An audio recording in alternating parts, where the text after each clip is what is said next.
হযরত মুহাম্মদ সাল্লাল্লাহু আলাইহি সাল্লামের জীবনের শেষ মুহূর্ত। মুহাম্মদ সাল্লাল্লাহু আলাইহি সাল্লামের জীবনের শেষ মুহূর্ত চলছে। হঠাৎ সেখানে একজন লোক এসে সালাম দিলেন আর বললেন, আমি কি ভেতরে আসতে পারি? ফাতেমা রাদিয়াল্লাহু বললেন, দুঃখিত, আমার বাবা খুবই অসুস্থ। ফাতেমা রাদিয়াল্লাহু দরজা বন্ধ করে রাসূলের কাছে গেলেন। মুহাম্মদ সাল্লাল্লাহু আলাইহি সাল্লাম বললেন, কে সেই লোক? ফাতেমা রাদিয়াল্লাহু বললেন, এই প্রথম আমি তাকে দেখেছি, আমি তাকে চিনি না। নবীজি সাল্লাল্লাহু আলাইহি সাল্লাম বললেন, শোনো ফাতেমা, সে হচ্ছে আমাদের এই ছোট্ট জীবনের আবাসনকারী ফেরেশতা আজরাইল। এটা শুনে ফাতেমার অবস্থা বুবার মতো হয়ে গিয়েছে। রাসূল সাল্লাল্লাহু আলাইহি সাল্লাম বললেন, হে জিবরাইল, আমার উম্মতের কি হবে? আমার উম্মতের নাজাতের কি হবে? জিবরাইল আলাইহিস সালাম বললেন, হে রাসূল, আপনি চিন্তা করবেন না, আল্লাহ ওয়াদা করছেন আপনার উম্মতের নাজাতের জন্য। মৃত্যুর ফেরেশতারা ধীরে ধীরে রাসূলের কাছে এলেন। জান কবজ করার জন্য মালাকুল মাউত আজরাইল আরো কাছে এসে ধীরে ধীরে রাসূলের জান কবজ করতে থাকলেন। পাশে দাঁড়িয়ে থাকে জিবরাইল। রাসূল সাল্লাল্লাহু আলাইহি ওয়াসাল্লাম বললেন গোয়ানির সাথে, ও জিবরাইল, এটা কেমন বেদনাদায়ক জান কবজ করা। ফাতেমা রাদিয়াল্লাহু তার চোখ বন্ধ করে ফেললেন। আলী রাদিয়াল্লাহু তার দিকে উপর হয়ে বসলেন। জিবরাইল তার মুখটা উল্টো দিকে ফিরিয়ে নিলেন। রাসূলুল্লাহ সাল্লাল্লাহু আলাইহি সাল্লাম বললেন, হে জিবরাইল, তুমি মুখটা উল্টো দিকে ঘুরালে কেন? আমার প্রতি তুমি কি বিরক্ত?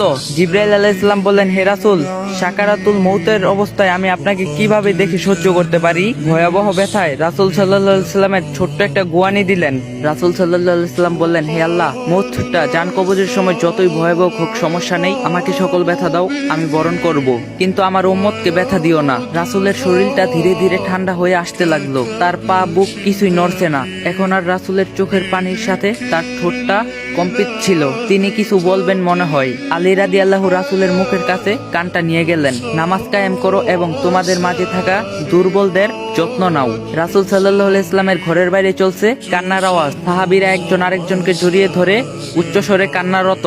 আলী রাদিয়াল্লাহু আবার তার কানটা রাসূল সাল্লাল্লাহু আলাইহি সাল্লামের মুখের কাছে ধরলো। রাসূল সাল্লাল্লাহু আলাইহি সাল্লাম চোখ ভেজা অবস্থায় বলতে থাকলেন, ইয়া উম্মতি, ইয়া উম্মতি, ইয়া উম্মতি। মৃত্যুর সময় প্রাণপ্রিয় নবী মুহাম্মদ সাল্লাল্লাহু আলাইহি সাল্লাম বলেন, আমাকে সব কষ্ট দাও, কিন্তু আমার উম্মতকে ব্যথা দিও না। মৃত্যুর সময় রাসূল সাল্লাল্লাহু আলাইহি সাল্লাম বলে গেলেন, নামাজ কায়েম করো। মৃত্যুর সময়ও রাসূল সাল্লাল্লাহু আলাইহি সাল্লাম বললেন, আমি চলে গেলে আমার উম্মতের কি হবে? এখন নিজেকে প্রশ্ন করুন, আমরা এমন একজন নবীর উম্মত হয়ে নামাজকে আদায় করি না। শ্রেষ্ঠ নবী মুহাম্মদ সাল্লাল্লাহু আলাইহি সাল্লাম আল্লাহর কত প্রিয় বন্ধু ছিলেন। তিনি আল্লাহর বন্ধু ছিলেন। তিনি যদি মৃত্যুবরণ করার সময় এত কষ্ট পান, তাহলে আমাদের কি অবস্থা হবে? আল্লাহ আমাদের সবার মাঝে বুঝার তৌফিক দান করুক, আমিন।